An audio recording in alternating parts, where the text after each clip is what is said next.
Mesdames, Messieurs les ministres, Monsieur l'ambassadeur, chère Madame Albina de Boisrouvray, Mesdames et Messieurs, votre vie, chère Albina de Boisrouvray, pourrait faire l'objet d'un roman. Je m'étonne d'ailleurs que celui-ci n'ait pas encore été écrit, mais je crois savoir que des écrivains de talent sont présents ce soir. Et peut-être pourront-ils puiser entre les murs du Quai d'Orsay l'inspiration nécessaire pour se lancer dans le récit de votre parcours. Le roman de votre vie aurait pour premier décor Paris et New York, où vous grandissez.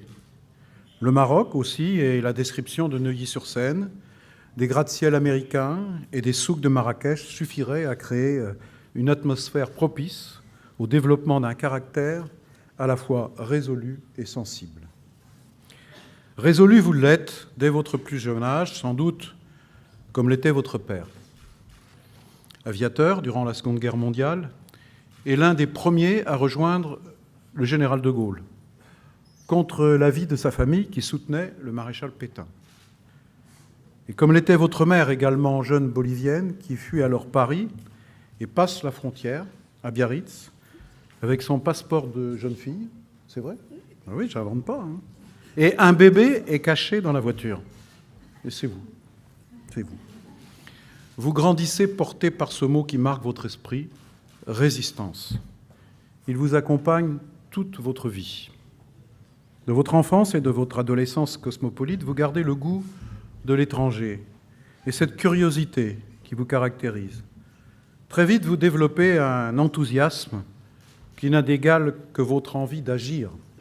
Dès 17 ans, vous travaillez soucieuse de votre indépendance. J'ai d'ailleurs appris que vous aviez très jeune effectué un stage au ministère des Affaires étrangères. Vous l'affirmez en 2000 dans une interview accordée au magazine L'Express. Votre vie telle qu'elle était tracée vous ennuyait. Vous allez donc, par le jeu de votre volonté, lui donner les contours de votre choix. De la volonté, vous n'en manquez pas. Elle transparaît d'abord dans votre carrière de journaliste indépendante. Vous initiez notamment le magazine littéraire au nom évocateur, Libre, dans lequel les auteurs latino-américains comme Gabriel García Márquez ou encore Octavio Paz vont pouvoir s'exprimer. Et puis vous entreprenez une carrière de productrice de 1969 à 1986. La maison de production que vous créez produit 22 films en 17 années, dont des films marquants tels que L'importance est d'aimer d'Andrzej Sulawski et Fort Sagan d'Alain Corneau. En 1985, vous êtes le premier producteur cinématographique nommé dans l'Ordre national du mérite. Dès 1981, vous présidez et dirigez la société d'exploitation et de gestion hôtelière, regroupant les entreprises familiales léguées par votre père, dont l'hôtel Bristol de Genève. Et c'est là un nouveau cadre romanesque. Vous demeurez particulièrement attaché à la Suisse, où vous vous êtes installé dans les années 60. Vous y rencontrez l'aviateur Bruno Bagnoux, qui devient votre époux, et le père de votre fils, François-Xavier. Madame Albina de Boisrouvray, les mots sont inaptes à décrire la douleur des épreuves personnelles que vous traversez des années plus tard. En revanche, ce que les mots peuvent dire et doivent dire, comme autant d'hommages à vous rendre, c'est le courage et la générosité hors norme dont vous faites preuve après la disparition de votre fils. Vous vendez votre entreprise de production cinématographique, les 3/4 de vos biens personnels, et vous vous engagez au sein de Médecins du Monde. En 1987, vous accompagnez Bernard Kouchner dans une mission au Liban pour distribuer des vivres aux réfugiés. L'année suivante, vous êtes frappé par cette phrase du docteur Jonathan Mann, alors chargé des programmes SIDA à l'Organisation mondiale de la santé, et je le cite, « En l'an 2000, il y aura sur notre planète des cohortes d'enfants orphelins, entièrement livrés à eux-mêmes, dont les parents auront été victimes de l'épidémie ou qui seront eux-mêmes malades. Vous décidez d'œuvrer pour protéger la vie des oubliés. Et c'est en 1989 que vous créez, entouré de votre famille et de vos amis, l'association et la fondation François-Xavier Bagnoud, consacrée aux enfants orphelins, notamment aux victimes du sida. Vous commencez par fonder des maisons où l'on donne aux enfants une ambiance familiale, des soins et de la nourriture. C'est déjà beaucoup, mais ce n'est pas assez à vos yeux. Le programme Village FXB, initié en 1991, vise à l'éradication de l'extrême pauvreté. Il incarne un changement dans la manière dont l'aide au développement est administrée. Votre objectif ? Soutenir un impact durable de cette aide au développement et permettre aux populations en difficulté de subvenir à leurs propres besoins sur le long terme. Et c'est dans cette perspective que vous cherchez à agir simultanément sur les 5 dimensions de l'extrême pauvreté: la santé, le logement, l'éducation, la nutrition et l'économie.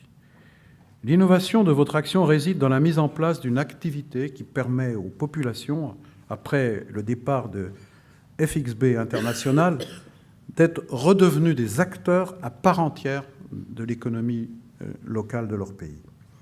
En 2001, c'est à Sion que vous inaugurez en Suisse la maison François-Xavier Bagnoud du sauvetage. Votre organisme réunit en un seul lieu 24 heures sur 24 et 365 jours par an tous les moyens humains et matériels relatifs au sauvetage d'urgence. En 2002, vous recevez le prix Nord-Sud du Conseil de l'Europe en reconnaissance de votre engagement. L'année suivante, c'est le Lifetime Contribution Award que vous recevez lors de la 4e conférence internationale sur le sida en Inde. Et toujours en 2003, le Time Magazine vous désigne, non sans raison, comme l'un des héros européens de l'année. Il est rare qu'une année passe sans que votre action et votre fondation soient décorées ou publiquement remerciées et reconnues. Chère Albina de Boisrouvray, courtoise, aimable, vous n'êtes pas pour autant consensuelle. Oui, vous savez porter votre voix autant que vous aimez agir. Ainsi, à Davos, vous n'hésitez pas à demander à Madeleine Albright, devant plus de 2000 témoins, maintenant, comment mettons en pratique les propos que vient de tenir le président Bill Clinton. En 2014, votre fondation a célébré son 25e anniversaire, affichant des centaines d'actions sur plusieurs continents, en Amérique latine, en Afrique et en Asie. En 2015, elle avait touché 17 millions de personnes. Aujourd'hui, les fonds de départ ont totalement disparu, mais le relais a été trouvé auprès des entreprises, comme Areva, Air France, GDF Suez, Chanel, et des personnes privées et des gouvernements. Depuis près de 30 ans, vous parcourez le monde pour venir en aide à ceux qui en ont le plus besoin. Vous qui avez su traduire votre douleur en action, vous continuez à consacrer toute votre énergie, votre créativité et aussi votre expérience d'entrepreneur au soutien de l'assistance humanitaire mondiale et du développement économique et social durable.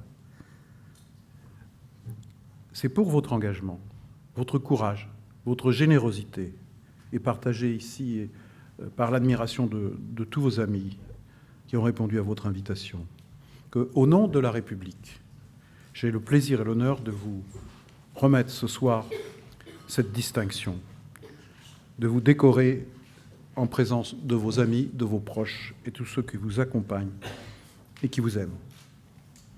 Albina de Boisrouvray, au nom du Président de la République et en vertu des pouvoirs qui nous sont conférés, nous vous faisons officier de la Légion d'honneur.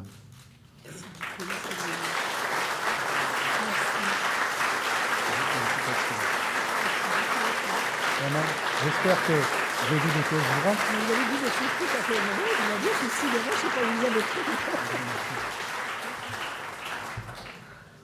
Waouh, presque a dit le ministre. Il a raconté toute ma vie. Je voulais simplement, Monsieur le Premier ministre et Monsieur le ministre des Affaires étrangères et du Développement international, ma très chère famille et mes très chers amis, C'est avec un grand honneur et c'est un grand bonheur que de recevoir de vos mains cette haute distinction. Et je vous en remercie du fond du cœur. Comme je vous remercie aussi d'avoir proposé ma promotion au président de la République. Je voudrais aussi vous remercier de nous recevoir dans cet endroit tellement beau, chargé d'histoire, et qui est le symbole du rayonnement international de la République française à travers le monde. Et puis je voudrais remercier aussi mon ami de très longue date, Xavier Bertrand, d'avoir soutenu cette promotion dans l'ordre de la Légion d'honneur. Je voulais vous dire, tous mes amis qui êtes ici, que si vous êtes là aujourd'hui, c'est parce que vous avez, chacun, à un moment donné ou à un autre, joué un rôle dans ma vie d'activiste de la société civile. Mais je voudrais aussi vous dire que je suis ce soir très, très émue, Monsieur le ministre, car étant en quelque sorte non seulement une transclasse, comme le décrit si bien la philosophe Chantal Jacquet, mais aussi une transnationale, je dois dire que les reconnaissances si estimables que me fait l'honneur de me faire la République m'intègrent chaque fois un peu plus et intensifient chaque fois un peu plus le sentiment d'identité française de mes 37,5%, dont une grande partie sont du même coin que vous, la Bretagne, Nantes. Les 6 premières années de ma vie, effectivement, j'ai pris racine à New York. Et puis j'ai été ballottée 3 ans entre l'Amérique latine, la Suisse. Et de nouveau, j'ai planté des racines pendant 4 ans en terre d'islam, au Maroc. 2 ans dans un pensionnat anglais. Ce n'est qu'à l'âge de 15 ans que dans un internat des Hauts-de-France, je suis ravie d'avoir le président ce soir ici, que j'ai découvert ce qu'était la France, sa culture, et très ébloui sa littérature. Transculturelle aussi, car à 19 ans, comme le ministre l'a évoqué, j'ai fait une greffe dans les montagnes valaisannes suisses, où j'ai rencontré Bruno Vagnoux, je me suis mariée, et j'ai donné naissance à François Xavier, qui est le plus beau cadeau que la vie m'ait fait. Après mon divorce, effectivement, j'ai fait un court passage journalistique, un scoop sur la mort de Che Guevara à l'Express. Puis je suis passée au Nouvel Observateur, Politique Hebdo, Le Sauvage. Et j'ai créé cette revue que vous avez évoquée, Monsieur le ministre, avec mes amis Juan Goytisolo et les Sud-Américains.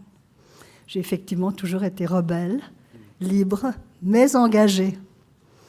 À 15 ans, ne comprenant pas grand-chose à la politique française, puisque je venais d'arriver, je manifestais pour l'indépendance de l'Algérie, qui me semblait une cause juste et démocratique.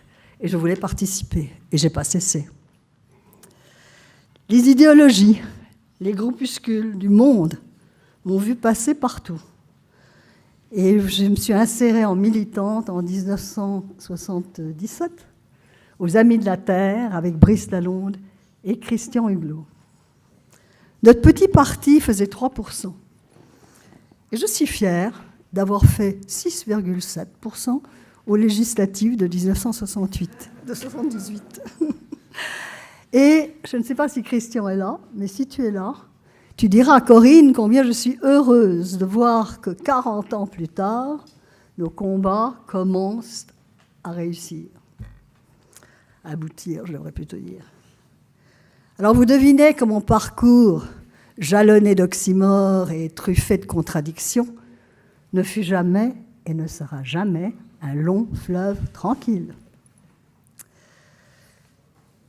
Oui, vous avez évoqué ma carrière cinématographique, qui heureusement m'a donné, pendant toutes ces années, un métier stable, pendant que j'élevais mon fils. Et à travers Almina Productions, j'ai eu le grand bonheur d'avoir rencontré et travaillé avec de merveilleux comédiens, scénaristes, metteurs en scène, des grands talents et de remarquables et précieux complices, comme Jean-Louis Livy, pendant des années, et mon merveilleux ex-mari, Georges Casati, toujours si aimant, si solidaire, et qui est mon meilleur ami depuis 45 ans. Et comme vous le savez, comme l'a dit le ministre, le 14 janvier 1986, François-Xavier a perdu la vie dans son hélicoptère, dans sa passion. Il avait 24 ans. Il commençait une vie pleine de promesses merveilleuses. Il avait trouvé sa vocation. Il voulait sauver partout où il était appelé. C'était un pilote chevronné qui avait accompli près de 300 sauvetages et écrit un manuel de pilotage dont on se sert encore aujourd'hui dans les écoles de pilotage en Suisse et en Allemagne. C'était quelqu'un de généreux, toujours dans l'action, quelqu'un de lumineux et de solaire, et ceux qui l'ont connu ici, comme Anne Dornano, peuvent en témoigner, et d'autres aussi. Mais elle l'a connu à l'école. Avec lui, une grande partie de moi est morte aussi, pulvérisée, et le reste amputé de l'essentiel et du goût de vivre. Or, depuis, effectivement, le début pratiquement de Médecins sans frontières, j'étais très proche de Bernard Kouchner. Et en 1987, je ne sais pas si Bernard est là ce soir, Christine l'est, Alexandre aussi. Là, si tu es là, Bernard, je suis très, très émue que tu sois là. Très. Car tu n'avais pas oublié en 1987 ma demande de partir avec MDM. Et il m'a emmené, manu militari, car j'étais profondément déprimée, asociale, apathique. Il m'a emmené au Liban, comme vous l'avez évoqué, distribuer ses vivres et ses médicaments aux réfugiés de l'Ouest et de l'Est à Beyrouth. 2 ans, effectivement, je suis restée bénévole à MDM et j'y ai retrouvé la lumière de l'amour et les gestes de la vie. Merci à vous tous. Je trouvais que l'action si novatrice de Bernard et des médecins engagés avec lui, Dominique, Alain, Patrick, Jacques et les autres, était quelque chose qui répondait tout à fait à mon désir de changer les choses pour le mieux et que j'avais pensé trouver dans l'action politique. J'ai été compagnon de route, comme on disait au PC, de Médecins sans frontières, puis de MDM. Et c'était la juste réponse ce qu'il faisait. La juste réponse de la politique en action que j'avais tant cherché. Changer effectivement la vie des victimes, quelle qu'elle soit, sans parti pris. Les plus en déshérence, persécutés, en danger, dans les guerres, les dictatures, même les catastrophes naturelles. Dénoncer en haut lieu et médiatiquement les abus de leurs droits humains, changer les lignes dans les décisions auprès de ceux qui en ont le pouvoir. Ce n'est pas seulement d'humanitaire, c'est vraiment des politiques mises en action et de la bonne gouvernance sur le terrain et dans les lois. Alors, en 1989, j'ai retrouvé effectivement un courage digne de celui de François-Xavier. Il avait un chemin, la mort l'avait coupé. J'ai voulu retricoter ce chemin fait de générosité en action afin qu'il ne soit pas sectionné. Et j'ai donc décidé de créer ces structures que le ministre a évoquées, la fondation FXB, FXB International et le centre FXB de santé et droits de l'homme à Harvard. Et j'ai choisi des enfants en détresse, d'appliquer la Convention des droits de l'enfant pour laquelle nous avions tant milité à Médecins du Monde, et d'appliquer aussi les droits de l'homme partout où la Fondation, l'ONG et le centre interviendraient. Lutter contre la meurtrière épidémie du sida était mondiale, par de l'information, de l'éducation, de la prévention. La plupart des gouvernements la niaient et ne faisaient rien. Sauver les orphelins du sida, ceux qui étaient infectés, ceux qui étaient vulnérables. Les élever, comme le ministre l'a dit, afin que, simplement pour manger, ils n'aillent pas rejoindre les cohortes de cette génération larguée, recrutée par les terroristes, les enfants soldats, le trafic de drogue, la prostitution, la criminalité. Et j'ai étendu cette action ensuite aux enfants de l'extrême pauvreté qui sont dans la même destitution. Parce qu'investir dans la jeunesse, c'est investir dans la paix et la sécurité du monde. On le voit encore plus aujourd'hui. Il fallait donc trouver des familles capables de les accueillir et de les élever, ces enfants. Or, elles étaient elles-mêmes dans un état de pauvreté extrême, démultiplié la plupart du temps par le sida, vivant avec 1,25 $ par jour, et même moins. Il fallait donc absolument ouvrir des voies nouvelles. C'est par nécessité et une sorte de hasard d'association d'idées que j'avais, que j'ai créé la formule, la méthodologie de ces villages FXB, qui depuis près de 30 ans, réussit à sauver 80 familles, par 80 familles, c'est-à-dire 500 à 600 personnes, qui sortent de la très grande misère et deviennent des petits entrepreneurs locaux, se substituant à nous en 3 ans, dans une autonomie économique avec 86% de réussite durable.